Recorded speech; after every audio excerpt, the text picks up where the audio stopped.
Welcome, Amakhosi Network. Welcome to the channel. Chiefs is playing Cape Town City. Both teams are having not great seasons according to the standard of what's expected of both clubs. But it's going to be an interesting game. But we're going to be chatting about our starting lineup and what we think is going to happen for the game. And both teams need a win. Mushin Etukawa has been taken on as a technical director and now interim coach, and Nabi's team is still cooking. But before we get into that, please like, comment, and subscribe. Subscribe. I want to start by saying I was in some spaces a few days ago, and Twitter spaces, and in those spaces a lot of Pirates fans and let's say non-Chiefs fans have been asking us what is Nabi's style of play, right?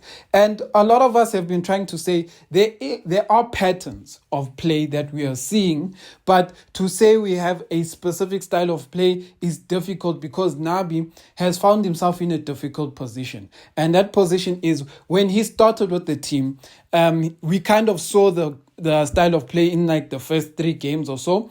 And then after we made SuperSport and how SuperSport played us, teams started playing a low block, which disrupted the style of play that Nabi was playing because it was no longer a thing that we can hit teams on counters and all of those things. Because as we know, Chiefs we press high, like the Nabi in the first few games, we press high, we have good interchange of passes, we have good recovery, but it's all attack. That is the main thing. The main thing is that we have players who unlock teams and we put the ball in the back of the net, especially when Sereno was in the game. I think when Sereno was in the game, it felt like we could beat anyone 6-0. But yeah, then after SuperSport, Nabi was struggling because coaches started playing low blocks. And because of low blocks, it challenged his structure. And because of the low blocks that teams were playing, it further exposed the team that Chiefs does not have the kind of players that can unlock teams. So that's where Nabi started struggling, and he started understanding that he needs more in order for the team to function the way it wants. Because when teams are playing, when Nabi is playing, there's 2 things I think that are very important for him. It's to have players that can unlock a team individually, meaning quality players, and it's to have players who can keep the ball in moments. So Nabi's teams don't often play a possession game, but it's not a thing that just because you don't play a possession game, that when you do have the ball, you can't take care of the ball. And I don't think Nabi feels like the players that he has now can't really take care of the ball and can't use the ball in the most effective ways. And that's why he wants quality players. That's just to sum that up. But let's start with the starting lineup. Vuma, first clean sheet. Why would you take him out? So he was solid except for those few blunders there. But other than that, Vuma, no reason to take him out. Left back, Cross, we all know is out. Ditlokwe is going to play. Chiefs has been playing more of a three-man defense and like a 5-man midfield. But sometimes here and there changes where Ditlokwe in some instances looks more like a left back and then Frosler slots in at right back. But most of the times when we're playing out, we can see that Ditlokwe is more of like a left center back. And then we have Dudley as the main center back, the middle center back. And then we have Miguel as the right center back. So that has how we've been playing, and then with Frosler on the right. It would be I am more keen to see Solomons. I've been seeing him in training videos. I just don't know if he's healthy because he keeps getting hamstring injuries. But I'll be honest with you, I'd rather have a Solomons who gets injured than a Frosler who stays healthy. I'd rather keep Frosler on the bench and let's see what Solomons can do. If he can push a 90 minutes, whatever the case may be, I just think he will give more to the team. But yeah, then the midfield will stay the same in Matem Mtetwa. You guys will correct me if I've missed any suspensions. I don't think there's suspensions. I think if anyone, I think it was Matt who there was mentioned that is close to a suspension, but I don't think it's there yet. But you'll correct me if I'm wrong. Martin Mtetwa will play in the middle. And then Mdu Shabalala will play, and then Dupree will play striker. Mdu will play a number 10 role. Dupree will play striker. And then on the right, it will probably still be Duba. And on the left is where Nabi will have to tweak things a bit because Modi gave a very poor performance. So now the question is, will Nabi continue with Modi on the left, or will he make a decision of playing Vilakazi? Because Vilakazi always comes and does good things on the ball. His only problem is defensively. He does do some blunders here and there. Just not taking care of the ball when the whole team is going forward. He tends to find himself as the last man on the field, and he just makes the wrong decisions. And we almost conceded a goal last game. So that's the one problem with Mfundo Vilakazi there. But an interesting one would be, I'm thinking Nabi may do this. It wouldn't surprise me if it happened. It wouldn't surprise me if Mdu Shabalala plays as the left wing, and then Nkosi Ngcobo comes in as the 10. It would not surprise me at all if Nkosi Ngcobo comes in as the 10, and then Mdu Shabalala is more the left wing player. The only problem that Nabi has with Nkosi Ngcobo playing at 10 is that Nkosi Ngcobo does not have legs to press like Mdu. If you've watched Mdu play in this season, Mdu presses, guys. If there's one thing I'll give credit to Mdu presses defenders, and he comes back and helps in the middle when we're making up numbers.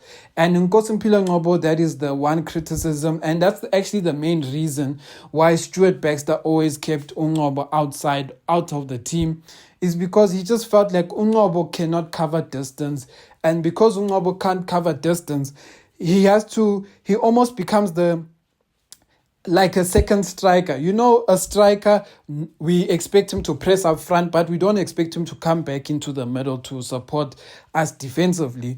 But Ngcobo ends up being like that. So then it ends up feeling like Chiefs only have 9 players to defend, whereas when Mdu Shabalala is playing, it feels like we have 10 players to defend, not including Dupree and Oranga if they start. So what Nabi was experimenting with, right, is Nabi was experimenting before Nkosi Ngcobo got injured when we were winning that Eastern Cape Cup. He was actually playing Umtetwa and Nkosi Ngcobo as the 2 sixes. Nkosi Ngcobo obviously was the box-to-box 6, but more playing deep. And I think if any of you remember when Sundowns beat us 4-0, that is how the role Nkosi Ngcobo played when he came in. So he was more playing a 6/8, and Umtetwa was behind him.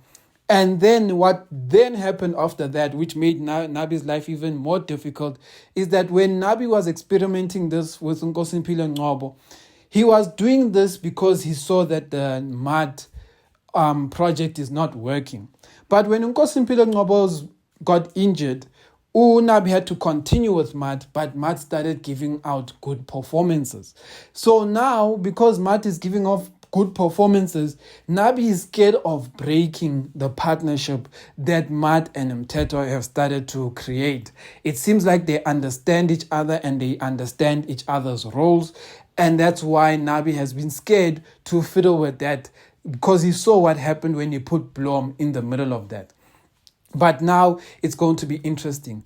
Another interesting thing that could happen is that instead of playing Nkosi Ngcobo, if Nabi is scared that Nkosi Ngcobo can't press, a lot of you guys I've been seeing are starting to think that maybe Nabi should give Samkelo Zwane a chance at the number 10 position. And I'm not against that idea. He's shown good positive plays, and we know the one thing that we don't want him at a 6 and 8 is that defensively he's poor. But if there's one thing that Samkelo Zwane gives you, is that he gives you something in attack. He gives you something in attack in maybe doing those 1 or 2 passes, those kind of things. And what I want from Samkelo Zwane is that if he loses the ball, I prefer it if he loses the ball in the opponent's half, not in our half. That's why if this number 10 position is one that they're working with him at training, I would like to see what that looks like. Maybe Cape Town City may not be the best team, because they are like a sleeping giant.